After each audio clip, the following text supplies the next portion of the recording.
101, there's a bit of a clue, because that's where Kevin Spacey lives. And next house up, somebody who could certainly afford those registration plates, where the eagles are on the doorway here. This is Roman Abramovich, one of the world's richest men, the Russian oligarch who owns Chelsea Football Club. This is his London property on the left-hand side here.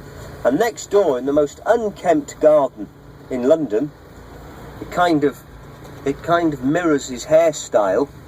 This is Mick Jagger's London home. You can't get a shot of it because he just keeps it so private behind all the trees here. If there are Pink Floyd fans on board, look out at about 5 past the hour and you can see 4 big white chimneys. Well, that's of course the front cover of the Animals album.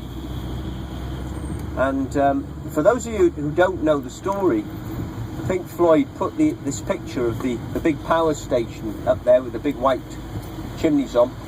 It used it for the front of a very famous Pink Floyd album cover that many people think was just an artist's drawing. They don't realise it's a real building.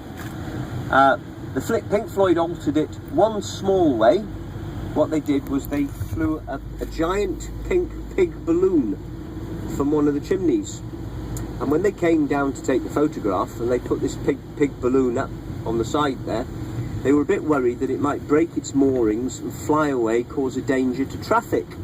So they brought a sniper down with them to shoot the pig down if he got away. Well, I love rock and roll, don't you? So excessive. What happened was, of course the pig was fine, it didn't break its moorings, but they didn't get the photograph. So they had to come back the next day. They now were very cocky, and they didn't bring the sniper with them. So you can guess what happened.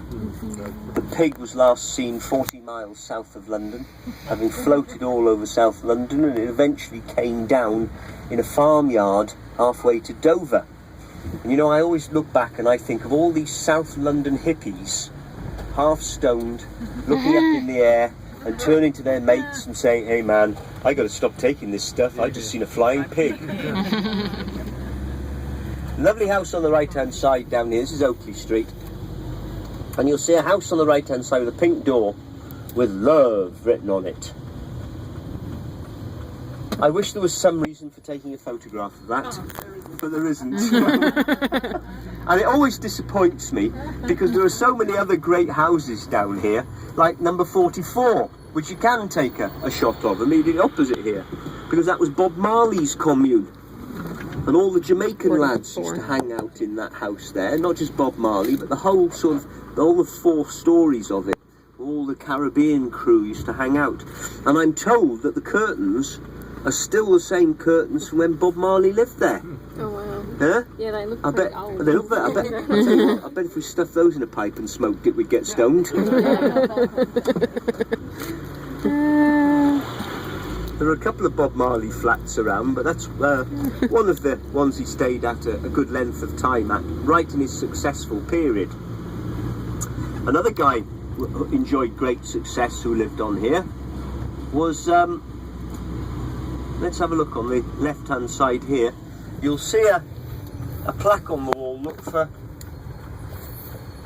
Oscar Wilde's mother.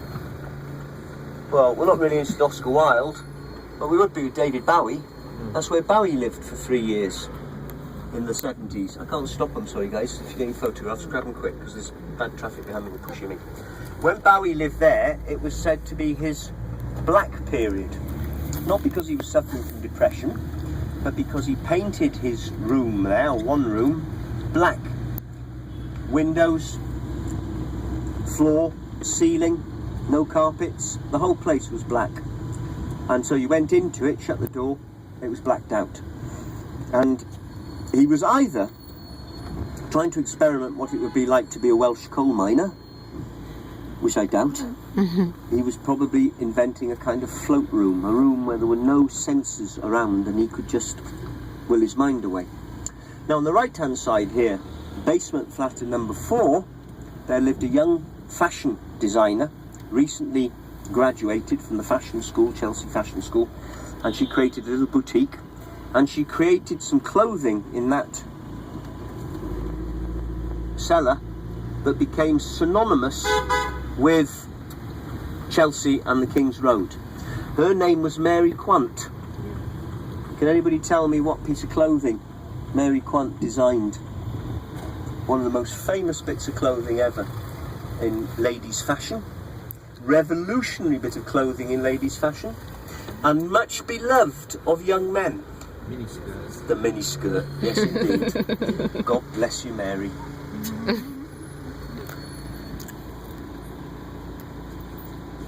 Another little event that took place here on the King's Road, I asked you to look at the cafe earlier when we went past. Well, 1985, there was a terrible famine in Ethiopia. And a young Bob Geldof, who had a band called the Boomtown Rats, saw all this terrible news report of what was going on and decided he would like to somehow contribute to the relief of the starving. And so he went to see his record company and he said, I'd like to give the profits from our next single to some fund. So his management company, record company, looked at him and said, well, I'm very sorry, Bob, but the Boomtown Rats are no longer very popular and we don't think your next single is actually going to make any money. So Geldof, a bit disappointed, comes down to the cafe there on the King's Road, sits down and he sees his mate from Dublin over on the other side of the road. So he shouts across to him, "Hey, Bono!" He wasn't famous then, he'd only just recently come across from Dublin. So Bono went across, sat down at the cafe, they started talking, and then they saw another couple of their friends walking by from a band called Spandau Ballet. So they all started nattering together and they came up with the idea of a charity record. Do They Know It's Christmas? Which of course in America came out as Feed the World. And from that record they then went and did the Live Aid show, which at the time was the world's largest, most watched show. In the billions people watched it. And then Live 8. And now of course Bob Geldof and Bono are involved in all sorts of things to do with saving the planet. And the whole thing started off with a cup of coffee on the King's Road. I think we've had enough of the King's Road now, haven't we? I think you're probably convinced it's a fairly important road. I'll give you one more thing though. Who likes the Pet Shop Boys? Yeah? You remember the song West End Girls Meet East End Boys? Their famous disco record? Well, Pet Shop Boys were started also on Chelsea and King's Road. Neil Tennant was working as a journalist there in a pop magazine called Smash Hits when he met his partner, and they formed the Pet Shop Boys. And West End Girls and East End Boys is basically the story of the poorer boys from the East End coming down to meet the richer girls down here in the West End. Because a lot of the people who would live here, you've heard me tell you about some of the prices of these houses. Well, who's going to live down here at £11 million a house? Really, the only people that are living here now are either people that have had these houses forever in their families, so they've passed them down. So we've got a lot of landed aristocracy, old money, real upper class people. The only place in the whole of the British Isles I ever experienced the famous class system is actually here in Chelsea. The only place where you'll be looked through in a pub by somebody because you're socially inferior. And so all these young ladies living here, when they become 15, 16 years old, in the old days they used to be called debutantes. And the debutantes would have a coming out party. A bit like you have in Latin America when you're 15, isn't it? You have a sort of party. Well, we don't do it so much now in British culture, but back in the 50s and 60s they did. The rich girls would be presented to the Queen. And it's always in this period of the year. We have 6 weeks that we call the season. And the season encompasses Chelsea Flower Show, Royal Ascot, Henley Regatta, Wimbledon. All these great events are all in this one little group. And they'd have balls and parties. And this was the opportunity for a bit of matchmaking with the girls. And it was an opportunity to bring the girl out of girlhood into womanhood, and her for debut into society. So she was a debutante. And they'd have parties. Now, of course, back in the day, we didn't have discos. So if you're going to have music in a party, you've got to have live music. And so bands would be hired to come down and play in the larger homes down here or in the gardens. And you think, how could you get a rock band or a pop band in? Well, A, these houses are sometimes quite bigger than they look from the front door because they go back some ways. And B, of course, in those days, the instruments that we had were very small. You know, we didn't have huge Jimi Hendrix Marshall stacks behind us. We had just very small amplifiers and small drum kits. And the sport, which all the boys enjoyed, of course, most of these bands were working class or lower middle class lads, and the sport they enjoyed was to come to these parties and meet and hopefully seduce a rich girl. So when you hear Mick Jagger singing, "My sweet Lady Jane," it was a Lady Jane. "My fair Lady Anne," it was a Lady Anne. And what he's doing is he's written a song there and he's singing it in the hope that he's going to get either Lady Jane or Lady Anne. Great social climber, Mick Jagger. Terrible social climber. And all of these boys ended up with fairly rich, titled women. So, for example, Mick Jagger finishes up with Marianne Faithfull. Marianne Faithfull was the daughter of an Austrian princess. Clapton gets involved with a lady, you can't remember her name now, Lady somebody or other, and Georgie Fame actually gets involved with a married title, Lady Londonderry. And the Beatles, one of the Beatles' famous lyrics about a lucky man who blew his mind out in a car. He hadn't noticed that the lights had changed. You remember the song, Day in the Life? I'll play a bit of it later, I think I've got it on this tape. But the man who blew his mind out in a car was a real person. It was a guy called Tara Brown, who was the heir to the Guinness estate, and he was a friend of the Beatles. See, high and mighty.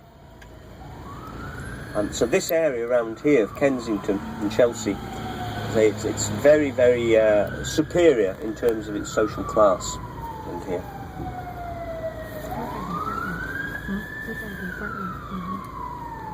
One thing that happens in London when it rains, the traffic gets at least 20% slower. Everything snarls up like this. Nobody, it appears, likes driving in the rain. Okay, another little 60s story for you. In front of us, probably most people can see it from your angle, you can see the white and cream building in front of us. It's a kind of circular building. This was used in a film by Roman Polanski, actually called Repulse. But the story I want to tell you is a rock and roll story. Living in that building were a couple of young students studying at the local Royal College of Art. They were students who were from Cambridge, called Storm Thorgerson and Poe Powell. They had an apartment in there. And they had a very good friend from Cambridge. They knew before they'd all come down to London. His name was Syd Barrett, and he was the lead singer of the Pink Floyd, the guy I was telling you about earlier who fried his brain. And Syd was living just down here in a commune. The house has been pulled down now, but the commune was run by two guys, or guy and a gal, Mad Jock and Mad Sue. And the reason they pegged them as Mad Jock and Mad Sue was because they had discovered LSD and they thought it was their duty to make sure everybody else discovered and took LSD. And so you were told, for example, that if you went to this commune, you didn't eat or drink anything that you hadn't bought yourself, because it was probably spiked.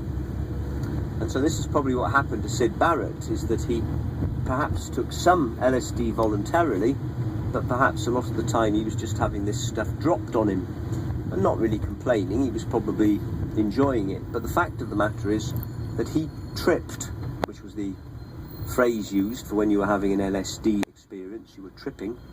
He tripped for 28 consecutive days. Now, for most people would know that even taking this drug once is really chancing your arm, because it might be a pleasant experience, but also it could be a very savage experience, and you'd have terrible nightmares and what they call freakouts, and it could disturb the balance of your mind. So 28 days of taking this drug continuously had led to Syd Barrett's mind becoming seriously deranged. His friends were worried about him, and so they went to rescue him from the commune, and they took him into that block of apartments. Hopefully, they thought, to get him away from Mad Jock and Mad Sue, and also to try and kind of cure him. Unfortunately, it was a bit too late. The impact of the drugs was already apparent. And these young boys, you know, in the 60s, they didn't have much idea of what was going on. There was a lot of naivety about. And one night when Syd Barrett was having a freak out, they decided that what they'd do to stop him harming himself was to lock him overnight in the laundry cupboard. This is probably the worst thing you could do to somebody who was on LSD, because he'd have been seeing spiders and demons and all sorts of things coming out of the walls at him all night and not able to get out of the cupboard. So, you know, as I say, the 60s, while it was singing, while it had a lot of fun, it also had a very dark side to it, involving the drugs. Now, look at these lovely buildings on the left-hand side, guys. Fabulous homes, built around 1760. When these homes were first built, every one door you see is for an individual house, an individual family. One door, one family. Look at the size of these houses, ladies. How would you like to have one? Yeah? Let me ask you a question in another way. How would you like to have one when you didn't have a Hoover? Or a washing machine? Or a steam iron? That changes the complexion a little bit. Luckily, if you had been a title lady, or the sort of person who could afford to buy one of these houses, you could also have afforded to have had servants. So luckily you would have had maids and cooks and bottle washers and grooms and all sorts of people. And your workers would live in the basements where the kitchens would be. And if you look right to the top of all these buildings, you can see some very, very small little attic rooms. And those too would have been the servants' quarters. Any of you watched Downton Abbey? So you know all about the servants and upstairs, downstairs, it used to be called. Downstairs, below stairs was the maids. And I'll come back to that in a minute. I want to show you down this street a couple of very interesting sights. On the left-hand side, we have Imperial College, London. Now get your cameras ready, those of you who want to take photographs, because I can't stop here for more than 10 seconds because there's a camera and we get a £60 fine if we stop here. But this is for Queen fans. So if you're a Queen fan, have your camera ready. Because this is basically where Queen started. They were students at Imperial College. And if you look to the left now of the bridge, you can see a plaque on the wall showing that in 1970, in July 1970, this is where Queen had their very first ever performance down here in the Student Union. A lot of bands, you see, were formed in colleges, and Queen were no exception. On the right hand side, we've got the Royal College of Music, and on the left hand side, you've got the Royal Albert Hall, the back of the Royal Albert Hall. Also this impressive building up on the right hand side here, look, this is also part of the university. And two members of Queen studied in this branch of London University, that's Brian May and Roger Deacon. Brian May is Dr. Brian May. He has a PhD in astrophysics, and John Deacon has actually a master's degree in biology. And the drummer, who studied at another part of London University, he's a qualified dentist. And Freddie Mercury had a postgraduate qualification in art. So this was a very highly skilled band. And this is their territory. Kensington is very much Queen territory here. And the Royal Albert Hall on our left hand side is probably the most dominant and famed building. And on the right hand side you see the wonderful memorial to Prince Albert. That gold, by the way, is not gold paint, that's gold leaf. When they restored that 10 years ago, when gold was at a very low price 10 years ago, it cost them £3 million So think what it would cost today with gold price being as it is, even with a drop. Left hand side, look, you can see is Clapton's concert is on here now. He's playing 7 nights here. Is anybody on the bus going to see Clapton at all? No? We had a girl on this morning who was going for a 3rd time tonight. Mind you, she'd also told us she'd seen Bruce Springsteen 35 times. She was something of a keen one. Everybody has their story of the Royal Albert Hall. The Beatles played here when they were very young. George Harrison had his last ever gig here. In fact, it was the only gig he played in England after the breakup of the Beatles. And of course, Cream, Eric Clapton's original band, they had their farewell concert here, and 30 years later had their welcome back concert. And I shall never forget it, because I was a huge fan of Cream back in 1966, 67. And I was in a band, and we used to tour up and down the country in an old vehicle, you know, a white van like this. We'd sleep in it and have all our equipment in and all the rest of it. And I was about 17 or something, and my dad said, "You've got to give up this rock and roll. You're going to university. There's no future in rock and roll. It'll all be over very soon." And I had great fun telling him 30 years later, look, Cream are still here, and I'm still in rock and roll. Well, we have all sorts of bands playing here, not just Clapton. If you look on the left-hand side, we've got Roger Hodgson, Supertramp, Jethro Tull, Mark Knopfler, all going to be playing. All good old timers going to be performing in the building there. On the left-hand side here, this is the Royal College of Art, and this is where Storm Thorgerson and Poe Powell, the 2 lads from Cambridge, were studying. And in that building, many of the famous album covers were designed, because Storm and Anthony Poe Powell went off and formed a little graphics business called Hypnosis, and they were responsible for doing a lot of the Pink Floyd covers. That same building actually marks the watershed between Pink Floyd 1 and Pink Floyd 2, because Pink Floyd decided, the rest of the band decided, that Sid was no longer capable of being in the band. His brain damage was so bad he just couldn't play any longer. So at a gig that particular building, they took the decision to throw him out, and they invited Dave Gilmour, who was another friend of theirs from Cambridge, to come and join the band. So for Pink Floyd fans, that's quite an important building. We're making our way down Kensington High Street to where we're going to have a little stop. This might take a few more minutes, however, looking at the traffic congestion coming up. But bear with me, folks, and hopefully we won't be too long getting through all this. On the right-hand side, you've got Hyde Park.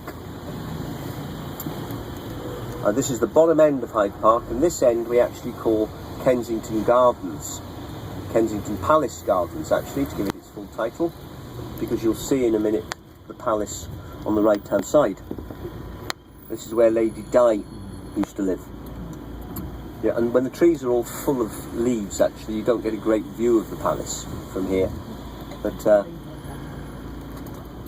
it's a very good site if you want to come round and tour a palace. The rooms here are sumptuous. And this is where Kate and William will live. It's being prepared for them when he leaves the Air Force, or comes back to London based in the Air Force. This is where they'll live with a new royal child. And Princess Diane was quite a rock fan, and she used to invite people to the palace to play for her privately. So in a way you could say that this is the most prestigious gig site in the town. And she would ask Rod Stewart and Elton John especially to come and play for her here. You remember Lady Diana's funeral, Elton John in the front row, sobbing his eyes out because he was genuinely a friend of Lady Diana. Prince Charles doesn't have quite as much taste. He asked the 3 Degrees to come and play for him.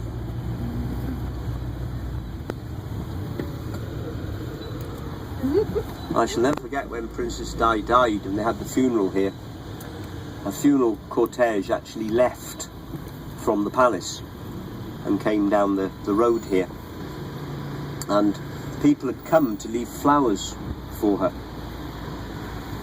And I don't know if you can even imagine this, but there were so many flowers laid out on the front lawn here, from the fence up to the building, you'll see in a minute. They were chest high, the bouquets, and they had to cut a little walkway through them so that you could have access to the palace. I mean, there must have been several 100,000 bouquets of flowers have been left for dying here, and they just kept piling one on top of the other. It was extraordinary. And all along the fence here, kids tied teddy bears and little dolls, and there were candles burning. It was a very, very interesting time for London, that. And on her funeral day was one of the most bizarre days I'd ever encountered in London. I'm not really a supporter of Princess Di for a number of reasons, but I came up to the funeral because I thought this is something we should do anyway. But you know, the atmosphere in this city was unbelievable. Nobody would look at anybody else because so many people were just near to tears, and it was completely quiet. The traffic was all stopped, roads were all lined with people. You could hear a pin drop. The only noise you would hear would be the occasional snuffled crying as the cortege went past, as the coffin went past. It was an unbelievable day in the city. Actually, you can see now we're parked in a nice place where you can actually see up the walkway up to the palace, but it's inevitably yet another building with scaffolding all over it. Somebody asked me for a Peter Gabriel connection. Well, Peter Gabriel's auntie, his wife's sister, is a Queen's Lady in Waiting, or was. In other words, she would be one of her top-ranking servants. So Peter, I mean, she herself would have been a lady, not just a servant. So Peter Gabriel used to spend a lot of his holidays actually living inside Kensington Palace. Yeah.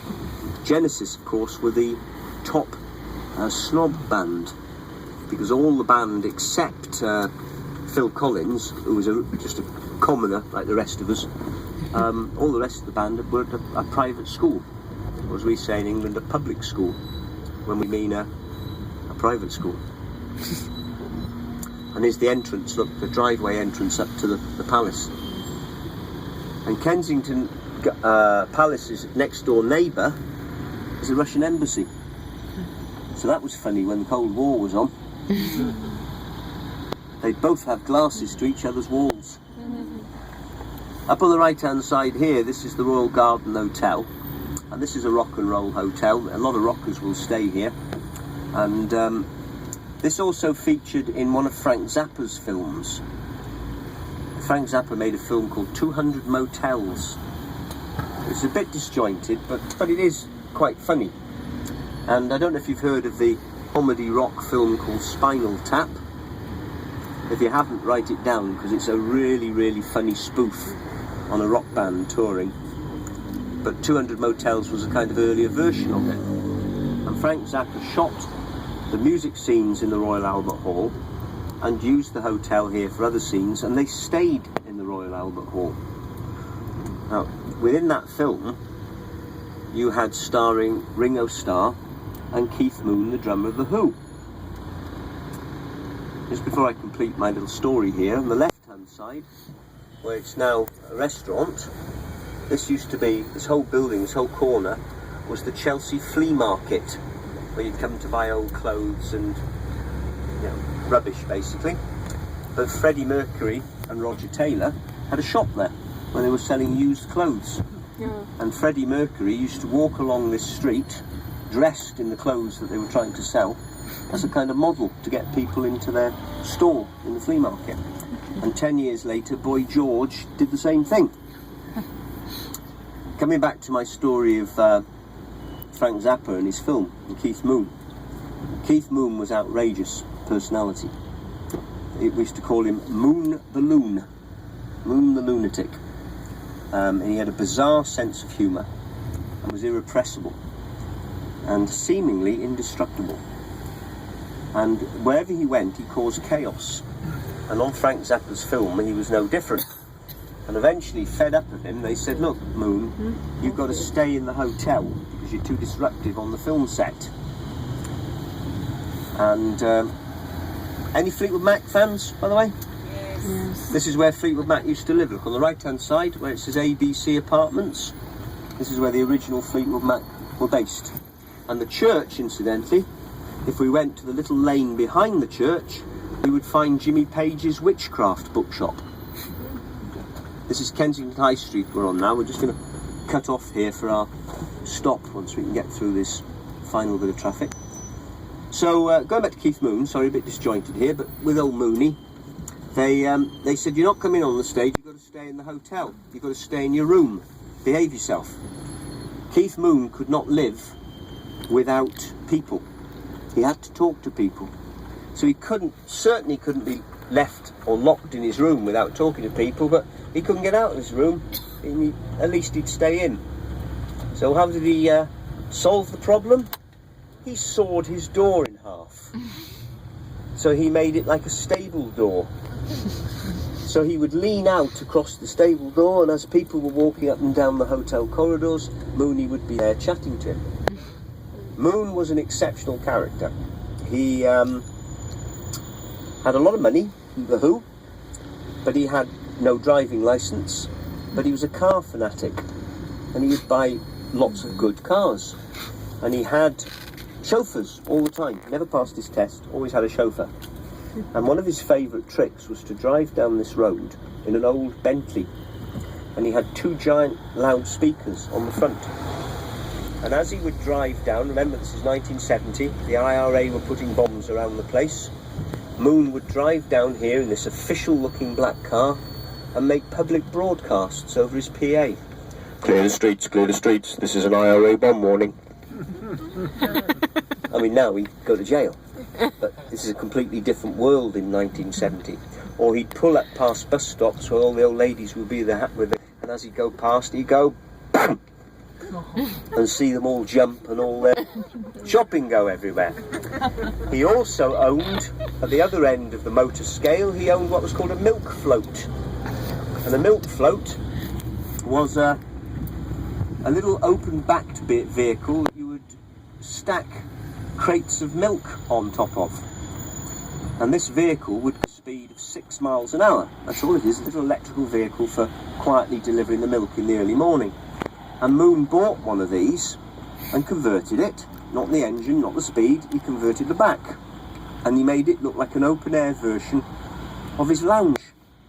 So he had it carpeted, he had a false back put up, he had a nice painting on the back of it on one side, and he had a lovely old armchair positioned in the middle of it, and he would sit in this, in his smoking jacket, with his cigarette and long holder in, and he'd have his chauffeur drive him up and down this road at 6 miles an hour, and he would rave regally to people as he went up and down the street here.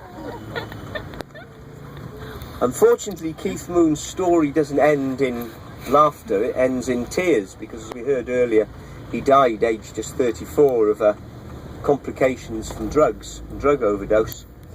But one of the reasons he got into a savage depression was that he killed his chauffeur inadvertently, but they were at an opening of a nightclub and some skinheads were giving Moon a hard time, so he left the club in a hurry, wanted to jump in his Rolls Royce to drive off, couldn't see his chauffeur, so he jumped in his Rolls Royce to drive himself, not realising that his chauffeur was trying to fend off these skinheads, and the chauffeur fell under the car wheels and was dragged 150 metres under the wheels of Moon's car. And Moon was so stoned he didn't realise somebody was underneath it. He was very lucky in that although he was prosecuted for manslaughter, he didn't go to prison, but it did affect him mentally. And I say eventually it led to his poor demise. Now that brings us round to our little break point. And on the right hand side now we've arrived at Bill Wyman's Sticky Fingers. This is the Rolling Stones restaurant. It's full of Rolling Stones memorabilia, all of which is authentic, by the way, 100% authentic. When you go in, there are bathrooms immediately on the right hand side down in the